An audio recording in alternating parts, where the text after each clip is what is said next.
The waitress placed the coffee pot back on the counter, pulled an empty chair away from the table, and sat down across from the old man without being invited. For several seconds, he simply stared at her.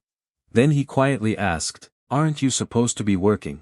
If small acts of kindness still mean something to you, stay with this story, because sometimes the person who seems to want company the least is the one who needs it most." His name was Thomas Mercer.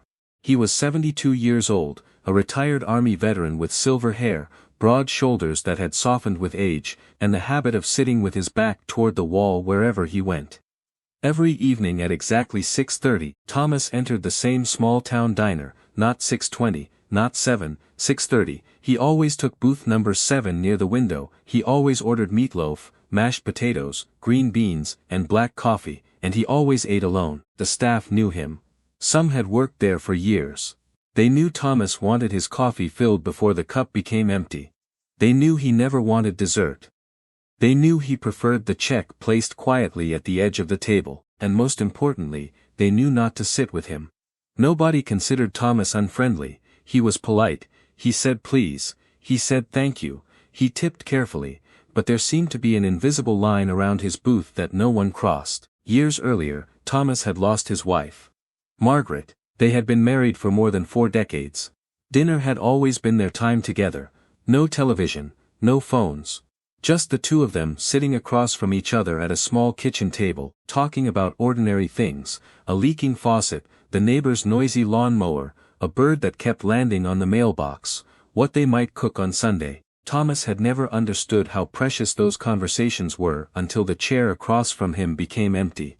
After Margaret died, eating at home became difficult, not because Thomas couldn't cook, he could, he simply hated looking at that empty chair, so he started going to the diner, at first only once or twice a week, then almost every night. The sounds helped. Forks touching plates, coffee being poured, a bell ringing when someone walked through the front door, people laughing 3 booths away. Thomas could sit among other lives without having to participate in them. It was loneliness disguised as routine. And for a while, routine was enough. Then Emily Carter started working the evening shift. Emily was 29. She had recently moved back to the small town after several years away.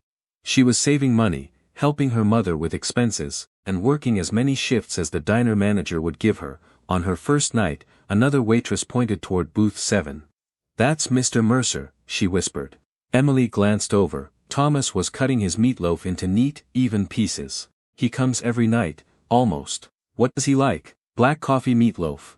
"Quiet," Emily smiled. "That all?" The waitress laughed softly. "Pretty much. Don't worry if he doesn't talk. That's just Mr. Mercer." Emily nodded, and for the first few evenings she respected the routine.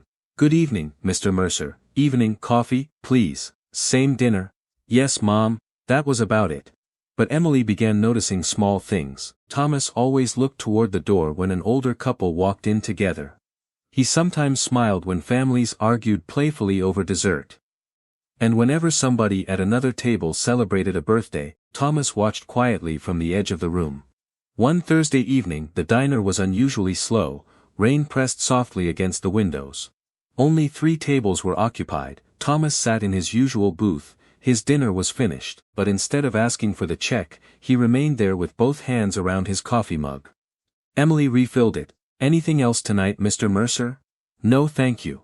She walked away, then stopped. There was something about the way he was looking at the empty seat across from him, not dramatically, not sadly enough for anyone else to notice.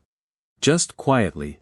Like someone remembering where another person used to sit. Emily looked toward the counter. No orders were waiting, no customers needed her, so she made a decision. She walked back to Thomas's booth. Then she pulled out the chair across from him. Thomas looked up. Before he could say anything, Emily sat down. For several seconds, neither of them spoke. Thomas finally raised an eyebrow. "Aren't you supposed to be working?" Emily glanced around the nearly empty diner. "I think everyone will survive for 2 minutes." Thomas almost smiled. Almost. Emily folded her hands on the table, then she asked, "Can I ask you something?" Thomas looked suspicious. "You already are." That made her laugh, and this time, Thomas definitely smiled. Emily pointed gently toward his empty plate. "Why meatloaf every night?" Thomas looked at the plate as if no one had ever asked him before. It's good. That cannot be the whole reason. Thomas leaned back. For a moment Emily wondered if she had crossed the line everyone had warned her about. Then he said quietly, "My wife used to make it on Thursdays." Emily's expression softened. Was hers better? Thomas looked at her. Much better. Emily laughed to her surprise, so did Thomas. It was a small laugh, rusty from lack of use, but unmistakable. Emily didn't ask what happened to his wife, she didn't tell him she understood, she didn't offer advice, she simply asked, what was her secret? Thomas looked toward the rainy window, then back at Emily. She put too much onion in it. Emily smiled. That doesn't sound like a secret worth copying. No, it was terrible. Thomas paused. But I ate it anyway. Why? His smile faded into something warmer. Because she made it. Emily nodded, and that could have been the end of the conversation. But Thomas continued.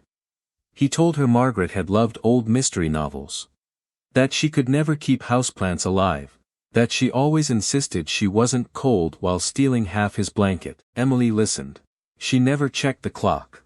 She never interrupted with a story about herself. She simply gave Thomas something he had not had at dinner in a long time. Someone sitting across from him. After several minutes, the bell above the diner door rang. Emily stood. Duty calls. Thomas nodded. Then, as she turned away he said, Emily? She looked back. Thank you, she smiled. For what? Thomas glanced at the empty chair. For using that. The next evening Emily did not sit down, she simply took Thomas his dinner as usual, but before walking away she asked, did Margaret ruin anything besides meatloaf? Thomas looked up. Pie. Emily smiled. That bad? Worse. The following night, they talked for 3 minutes about pie. A few days later, Thomas asked Emily how long she had lived in town. That was the first personal question he had asked her. Over the next several weeks, the conversations grew naturally. Sometimes Emily sat for 5 minutes when the diner was quiet, sometimes she only stopped long enough to ask how his day had been. Thomas began arriving a little earlier. Then something else changed. One evening, another older man named Walter, who often sat alone at the counter, passed Thomas's booth. Thomas looked up. You eat meatloaf? Walter shrugged. Sometimes. Thomas gestured toward the empty seat. Sit down. Tell me if this stuff is actually any good. Walter laughed then sat. Emily noticed from across the room but said nothing.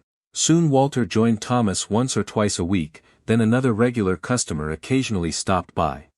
Booth number 7 slowly became less of a hiding place. Thomas still ate alone some nights, and that was okay. Healing did not mean that every empty chair had to be filled, it meant Thomas no longer believed every empty chair had to remain empty. About 6 weeks after Emily first sat down, Thomas entered the diner carrying something under his arm. He placed a small framed photograph on the table. It showed a younger Thomas standing beside a smiling woman with dark hair. Emily picked it up carefully. Margaret? Thomas nodded. She's beautiful. She was trouble. Emily smiled. I thought she was bad at meatloaf. That too. Thomas looked at the photograph for a moment, then he surprised Emily. You want some coffee? She stared at him. You're offering me coffee in the diner where I work. I'm 72, I'm allowed to be ridiculous. Emily laughed and sat across from him. This time Thomas was the one who pulled out the chair. Sometimes kindness is not fixing someone's loneliness, sometimes it is simply showing them that the chair across from them does not have to stay empty forever. If this story touched you, comment, kindness lives here, below. And if someone once sat beside you during a season when you felt alone, tell us about them. Your memory might be exactly what another person needs to hear tonight.